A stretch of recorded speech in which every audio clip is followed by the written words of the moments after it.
Bonjour à tous et à toutes, alors c'est Cuisine du 19 et vous me connaissez sans doute pas parce que je suis nouveau sur YouTube et en fait j'ai eu plusieurs passions, donc bon, plusieurs, j'en ai deux. Ma première passion c'est déjà la cuisine, la pâtisserie, tout ce qui est culinaire. Ma deuxième passion c'est les jeux vidéo, mais je préfère quand même la cuisine. Alors en fait je suis nouveau, je fais des vidéos sur YouTube parce que je voulais vous faire part en fait de mes recettes, de ma créativité, tout ça, et de ma passion qui est la cuisine et la pâtisserie. Donc aujourd'hui ça va être très simple, ça va être un peu une recette de pâtisserie et je vais vous faire en fait des sablés. Alors pour faire ces sablés c'est très simple, il vous faut 500 g de farine. Moi je les ai mis dans deux petits culs de poule transparents, donc ça fait 250 les deux. Et ensuite il vous faut 300 g de beurre qui sont ici. Ensuite, il vous faut 250 g de sucre là, ici. Et ensuite, il vous faut un jaune d'œuf. Donc, le jaune d'œuf, il est dans cette coquille, mais on va le mettre plus tard, on verra tout à l'heure. Plus un œuf entier. Donc, en gros, vous prenez 2 œufs et ça fera l'affaire. Ensuite, il vous faut un sachet de sucre vanillé et un sachet de levure chimique. Alors, pour commencer, il vous faudra déjà préchauffer le four thermostat 6, donc 180 degrés Celsius. Alors ensuite, il vous faut mélanger le sucre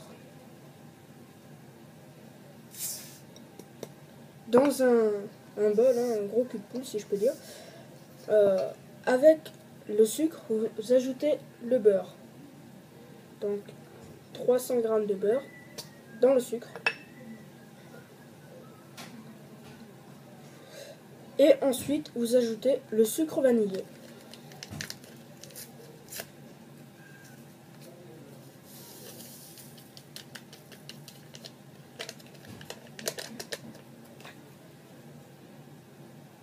Et ensuite, vous mélangez soit avec un fouet ou une spatule. Moi, j'ai pris une belle spatule en bois parce qu'avec un fouet, en fait, ça colle à l'intérieur. Et du coup, si ça colle avec votre spatule, vous pouvez très bien faire ce geste-là pour que ensuite les ingrédients se retrouvent ici. Vous les prenez et vous les remettez dedans et vous remélangez. Alors, je viens de mélanger et normalement, si vous avez bien mélangé, vous devez obtenir un mélange comme ceci, qui est presque homogène. Et pas trop homogène parce qu'on voit encore le sucre. Vous continuez à mélanger si vous voulez. Et ensuite, si vous trouvez que c'est trop dur, parce qu'avec le beurre qui sort du frigo, tout ça, ça va être un petit peu dur. Si vous trouvez que c'est trop dur, vous mettez le beurre, vous le prenez, vous le mettez dans un récipient comme celui-là, et vous le mettez au micro-ondes pendant 2 minutes, vous le faites fondre, et puis ensuite, voilà, le tour est joué, vous le remettez dedans, vous remélangez, et vous obtenez un mélange comme ça. Maintenant, ensuite, il va falloir mettre le jaune d'œuf, mais seulement le jaune d'œuf à l'intérieur. Alors pour le jaune d'œuf, je vous rappelle qu'il faut casser les deux coquilles et faire passer le blanc et le jaune d'un côté. Voilà. Et ensuite, quand cela est fait, vous pouvez mettre le tout à l'intérieur et le blanc dans un autre récipient ou n'importe. Voilà. Alors il nous reste un autre œuf. Qu'est-ce qu'on va en faire de cet œuf? Excusez-moi, c'est du sucre. Qu'est-ce qu'on va faire de cet œuf? Eh bien, on va pas laisser le jaune d'œuf tout seul. On va rajouter celui-là en entier. Maintenant que j'ai mes deux jaunes d'œuf, eh bien, on va mélanger. Et ensuite, il va falloir que l'on mélange pour avoir une pâte pratiquement homogène. J'ai dit, vous pouvez, mais le mieux c'est de l'avoir vraiment toute homogène. Donc vous mélangez.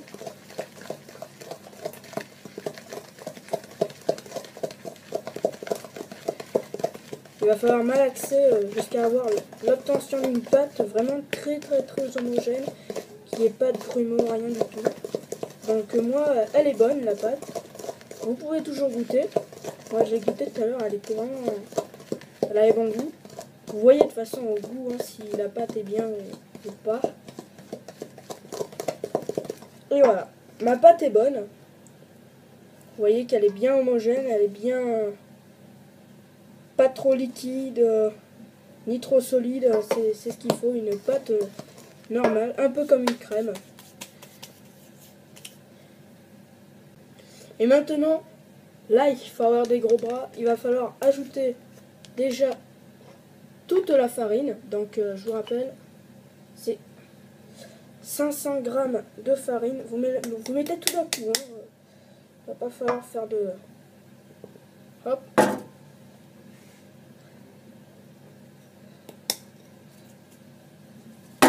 Voilà, et vous ajoutez la levure chimique, que l'on trouve dans toutes sortes de magasins. Et vous tamissez sur la farine. Vous mélangez le tout jusqu'à obtenir une pâte vraiment, vraiment très dure. Comme si vous aviez une pâte feuilletée ou n'importe quelle autre pâte, mais une vraie pâte. Une pâte avec laquelle, par exemple, on pourrait faire du pain. Et avec celle-là, non, ça va plutôt faire des petits gâteaux pour vos petits-enfants ou vos enfants. Ou même pour les ados ou les grands. Donc, vous voyez, là, normalement, vous voyez, ça commence à se former en pâte. Là, c'est plus liquide. C'est juste une pâte. Vous pouvez même faire des boules avec et tout. Enfin, c'est une pâte. Donc voilà, ma pâte est presque prête. Je dis bien presque prête parce que vous voyez bien que là c'est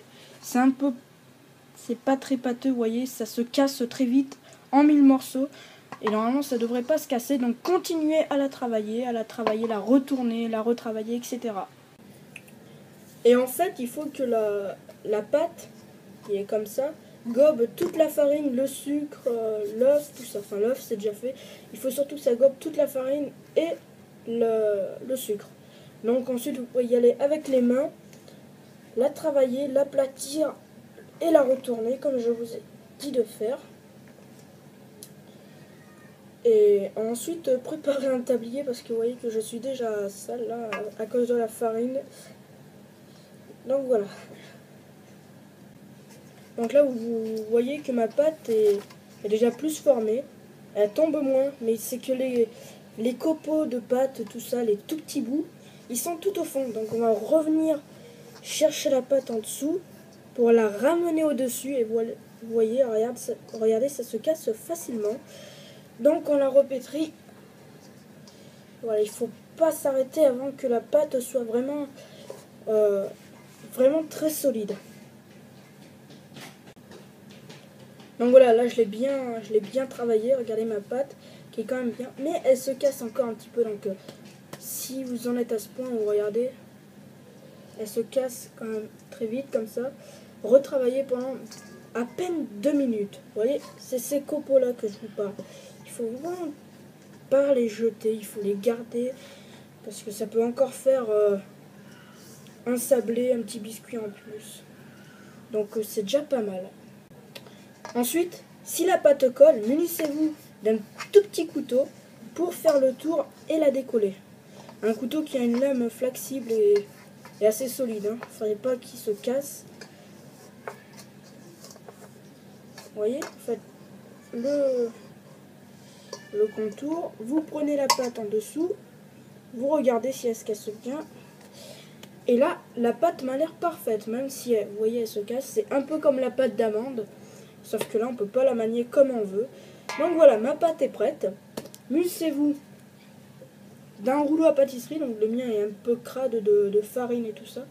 J'en ai un plus petit. Que quand j'avais 5-6 ans, je m'en servais déjà.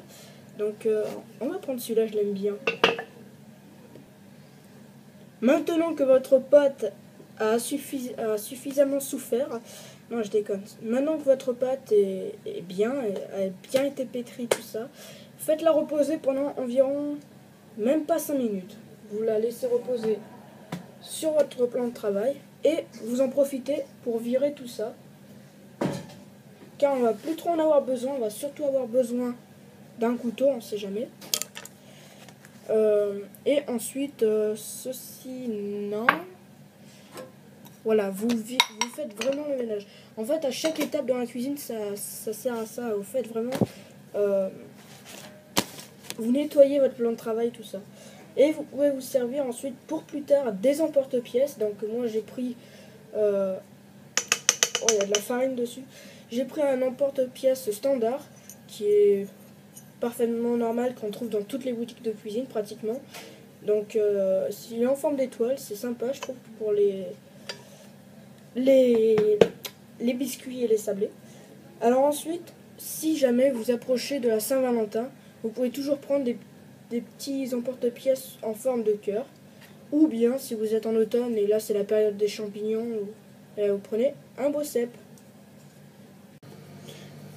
Quand votre pâte a suffisamment reposé, prenez un petit couteau et coupez vraiment les côtés de la pâte.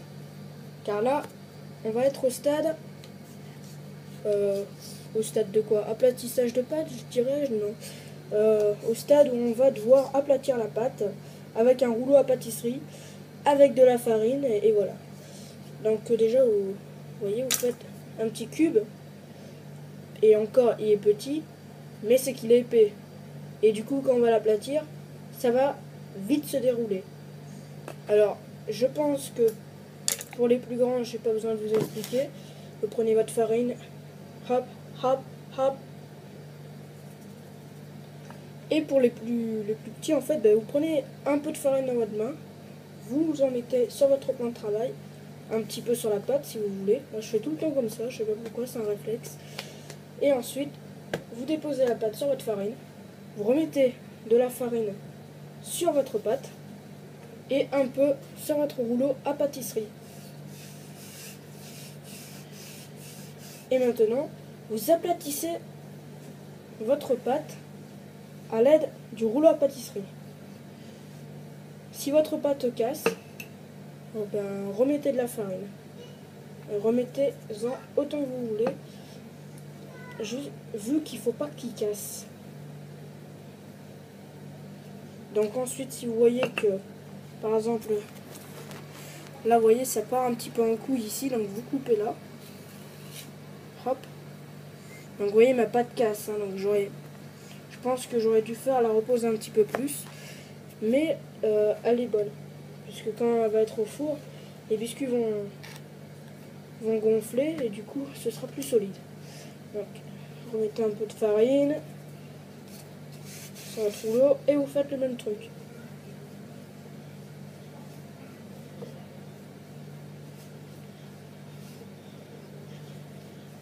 Ensuite, munissez-vous des emporte-pièces que je vous ai dit de prendre. N'importe, hein, ceux que vous voulez. Moi, je vais faire un peu de champignons. Donc voilà, il est très beau mon champignon, hein. Hop, et voilà, vous continuez comme ça. Donc ensuite, il faut pas trop mettre de farine. Faut en mettre un tout petit peu, vraiment, sur le plan de travail, hein, ce qui est tout à fait normal. Mais après, munissez-vous d'une plaque, ceci, et faites très attention parce que, vous voyez là, les champignons se cassent, mais ils sont hyper fragiles et la pâte sablée, c'est la pâte la plus fragile. La pâte feuilletée, tout ça, c'est vraiment très maniable. Vous voyez là, regardez, je fais ça, et hop, là, elle se fissure déjà. Alors qu'avec une autre pâte, ça l'aurait tout simplement écarté. Et j'ai un autre petit conseil à vous donner. Quand vous avez fait déjà votre emporte-pièce, pour éviter de tout casser, prenez, je sais pas comment je pourrais appeler ça, prenez un outil comme ça. Bon, c'est pas pour le ciment, vous inquiétez pas, c'est spécial pour la cuisine. Et vous râpez dessous. Comme ça, vous récupérez l'emporte-pièce et vous le mettez sur votre plaque. Voilà. Et aussi, essayez de faire des formes, mais vraiment rondes, comme ça, ou des cœurs. Avec des champignons, vous voyez que là, c'est vraiment très étroit. Du coup, la pâte, elle va être encore plus fragile ici. Et du coup, quand vous allez soulever, par exemple, si vous le prenez à la main, il y a direct le chapeau et la queue qui va tomber par terre et vous allez être niqué. Excusez-moi l'expression, mais ça va être ça en plus. Donc là, je fais ça, attention. Là, je fais ça, attention. Et là, on passe. Avec le tractopelle, on remonte. Tractopelle, on remonte. Et ensuite, vous déposez sur votre plaque. Voilà, vous les écartez pas trop. Comme ça, vous pourrez en mettre un peu plus. Et de toute façon, il n'y a pas de risque, ça va pas fondre, hein, c'est de la pâte. Donc, donc voilà. Et ensuite, vous avez plus de pâte. La pâte qui vous reste, là on va rien gaspiller. Hein. C'est pas une recette de gaspillage. La pâte que vous allez laisser, ben, vous faites une boule avec. Hop. Et vous la travaillez bien encore. Il faut bien la travailler. Et ensuite vous reprenez une pâte. Alors regardez tout ce que j'ai. J'ai ça, celle-là, celle-là. Vous voyez, j'en ai beaucoup à faire. Donc j'y suis pendant environ une petite demi-heure. Non mais vous inquiétez pas, je vais faire une coupure entre temps. Et je vais vous reprendre si j'ai d'autres conseils qui me viennent à l'esprit pour vous donner. Alors ensuite vous pouvez en faire des spéciales. Comme par exemple, vous prenez de la dorure. Et ensuite vous pouvez mettre n'importe quoi comme du pavot, du sésame ou autre chose selon vos envies. Donc moi je vais prendre du sésame blanc. On va mettre ici.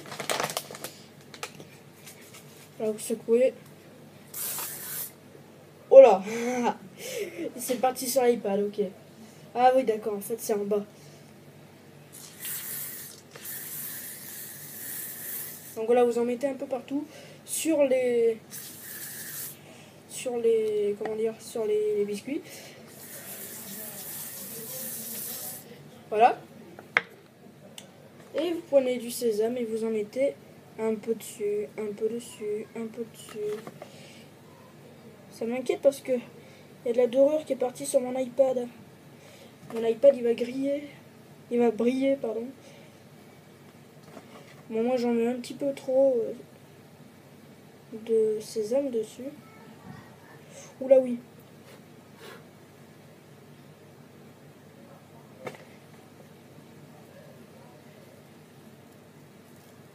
Au pire, si vous l'avez plus, vous faites tac, tac, tac, tac, tac, tac, tac, et hop.